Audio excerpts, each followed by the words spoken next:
I built a life that worked, and it was quietly crushing me. And for the longest time, I thought that meant I'd built it wrong. Wrong choices, wrong turns, something I should have done differently. But that wasn't it. I didn't build it wrong. I built it from the wrong thing. And I didn't even know there was a thing underneath the building until the day it almost cost me everything. So let me take you back to the version of me that didn't know yet. There were two versions of me.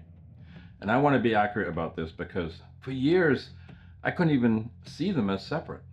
Right? The first one already knew how to get results. This was the proven version. The me who knew exactly which move would work, which photograph would sell, which version of myself the room was reaching for. 20 years of knowing what worked. Every block that version laid was solid. I was safe, I was reliable. I had a track record I could point to. And then there was the other one. And this one, I couldn't point to anything. There were no results, there was no proof, no track record at all. I could only feel it. A frequency, a way of being that vibrated underneath everything I did, quietly asking to be built from. But it never earned a single thing. So by every measure I trusted, it was the irresponsible version of me, the risky one, the one that hadn't proven it deserved to exist. So of course I kept building from the first one, right? Who wouldn't? Here's the part that took me years to catch. And I want you to hold that for a second because it's true for you as well, whether you've noticed it or not. See, you are building either way. Right now, today. Every choice you made so far today was a block laid down somewhere. You don't get to not build. The only question, the only one that has impact is whether you're designing on purpose or whether the old wiring underneath you is still holding the pen and you just call it your personality. Right? I was building every single day and I genuinely believed I was choosing, but I wasn't choosing. Right? The proven version was choosing automatically, the way it always had. And I was just signing off on it. Right? And to understand why that's such a trap, you have to you have to understand the three completely different places a person can build their life from. All right, in 3D, you push against the world, right? That's the realm of density, the physical, the tangible, the world ruled by the laws of matter, cause and effect. If this, then that. It's Newtonian. You want something, so you go get it. You work harder, you push harder, you out effort the resistance. And it runs on three words: doing, striving, proving. That's where most of the world lives. And that's where I lived for decades. I thought that was life. I thought the pushing was the point. Now, the second one, in 4D, you heal the imprint. This is the bridge, the realm of time and memory and emotion. It's where the trauma finally gets released, where the old patterns get seen for what they are, where the shadow gets faced instead of just buried. And my book calls it the purgatory of personal growth. And that line is exact because it's beautiful and it's necessary and it's not comfortable. It's the work. You can't skip it. But here's what I missed for the longest time. And it's a subtle thing that I think traps a lot of people who consider themselves spiritual. Right? Healing your wound is not the same as building your future. You can spend 10 years understanding exactly why you are the way you are. Every root, every origin, every reason, and never once lay a single block of what comes next. Understanding the past is not the same as authoring what's ahead. I know people who have been in 4D for a decade, fluid in their own wounds, and still not building anything new. And then there's the third one, right? The 5D, where you write the code. This is the blueprint room, the design studio, the architect's table, where your frequency is the ink and reality is the canvas that unfolds from it. And in 5D, you stop waiting for circumstances to change. You stop needing permission. You stop chasing and fixing and pleading with life to give you the thing, because you finally understand something underneath all of it. And there's one line in my book that, when I wrote it, I had to put my pen down. Reality doesn't respond to what you want. It responds to coherence. Not what you hope for, but what you are. I need you to feel the weight of that, because the impact it had on me was, wow. It meant that every block I'd ever laid from the safe, proven version of me, 20 years of them, were not built from what I wanted. They were built from what I'd survived. The proven version wasn't proven because it was true. It was proven because it was safe. And the safety was the whole point. It was a survival strategy wearing the mask of a career. And the field, life itself, was just doing what it always does. It wasn't punishing me or testing me.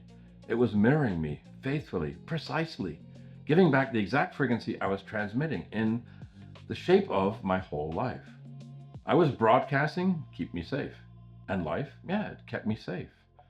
It built me a beautiful, airtight, perfectly constructed cell. And then I had to live inside the frequency I'd built it from. That's when I saw what I was doing, and I haven't been able to unsee it since. The difference between a survivor and an architect? A survivor repeats. That's the whole function. As a survivor, I took the thing that kept me alive the last time and used it again and again and again. Because my body trusts what it already lived through.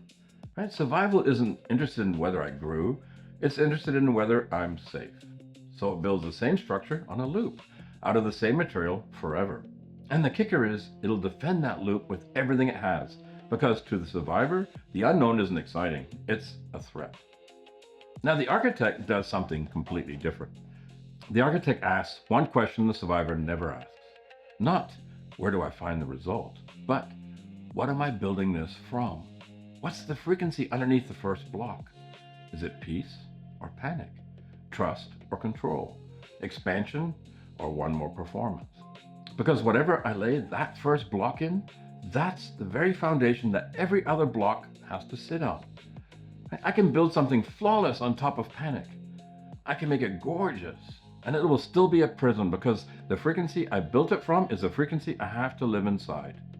And I had been a master builder of cells. And let me share how it felt, right? The way I wrote it in the chapter, because otherwise it just stays floating up in the abstract. Say you're calling in a relationship, right? In 3D, the question is, where do I find one? So you do more, right? The apps, the haircut, the texting game, saying the right thing, looking the right way, hoping that this time someone finally sees you. All that effort, all that pushing. And here's the thing, you cannot align with being loved while you're broadcasting, I am not enough. You can't receive devotion while you're quietly transmitting the fear of being left. The doing doesn't matter, because the signal underneath the doing is the thing the field is actually reading. Right? In 5D, the question changes completely. It's not, how do I get love? It's, am I already living as someone who knows they're worth it? Because that version, it doesn't wait. They don't perform for connection. They resonate with it. They walk into the room without scanning it. And the signal they're broadcasting draws in people who aren't looking for someone to fix. They're looking for someone to meet. Now, both of these examples are the same person, same face, same hands, completely different frequency. And the frequency is what builds a future, not your effort. So at some point, I ended up standing at a fork in the road that did not look like a fork. On one side, keep creating from what I knew. Safe, proven. The version with the track record. Still pushing against the world, still in 3D, still calling the pushing ambition, because that's a more flattering word than fear. On the other side, I start laying the foundation one block at a time, from the frequency of what I actually wanted to become. Not what I'd proven or what was safe, but what I wanted. Right? And I have to tell you what made that second path almost impossible to actually choose, because it sounds obvious from the outside. Of course you choose the second one. Of course you build from truth. Yeah, but it has no evidence. That's the part nobody tells you. When you lay that first block from the frequency, you can't prove it yet. Nothing happens. There's no sign. There's no confirmation, no applause, no little signal from the universe saying, yeah, good job. You chose correctly. You just have one quiet block in place, made from something true, and total silence around it. And then you have to lay the next one. Before anything is confirmed, the first one was worth laying. Right? The survivor screams during this part. This is exactly where the old identity wakes up and starts whispering the classics. Right? Who do you think you are? This won't last. Play it safe. Let's not get disappointed again. And that voice is not your intuition. That's the survival self, the part of you built for 3D, built to protect you in a world of threat and lack. It only knows how to defend the structure that already exists. It doesn't know how to build a new one. It literally can't. It's not evil. It's just doing the one job it was given, to keep you the same, because the same kept you alive. And the chapter is very clear about what you do with that voice. You don't fight it. You don't try to outrun it or prove it wrong. You thank it. You say, I see you. I know you were trying to keep me safe. I'm safe now. Not because I shrank, but because I chose to expand. Because here's what I finally understood about what an architect actually is. See, the architect is not someone who can see the finished building. I used to think that was the whole gift, right? That the people who built extraordinary lives could somehow see the end from the beginning. Well, they can't. Nobody can. The architect is just someone who lays one load-bearing beam from the right frequency, and then trusts it with no evidence to lay the next one, and the next. The building shows up later, much later. The block always comes first. The block comes before the proof. That's the entire discipline. Every aligned choice is a load-bearing beam in the house you're remembering how to live in. Not the house you're forcing into existence, the one you're remembering. Because the architect was never a persona I had to become. It was the deepest version of me, the one that I already knew, the one that's been standing at the table the whole time, waiting for me to stop signing off on the survivor's blueprints. I'm not going to tell you which version to build from. I generally don't know your life. I don't know your blocks or the structure you've already raised or what it cost you to raise it. That's yours. And I never tell anyone what to do with their own field. Your choices are yours, and so is everything that follows from them. What I can tell you is what I lived. I had a whole house built out of survival, 20 years of it. Yeah, and it held. That's the cruel part. It held perfectly, and it was crushing me at the same time, because not once in 20 years did I stop and ask what I was building it from. I just kept laying proven blocks, getting results, and wondering why the results felt like weight. And the day it changed, I didn't tear anything down. It's not how it works. There's no dramatic demolition. I just laid one block from a different frequency. One. From the version of me that hadn't proven anything yet. The risky one. The one with no track record. I laid one block in the dark, with no evidence, and I sat in the silence after it, and I didn't reach back for the proven version to reassure me. Everything I'm building now sits on that one block.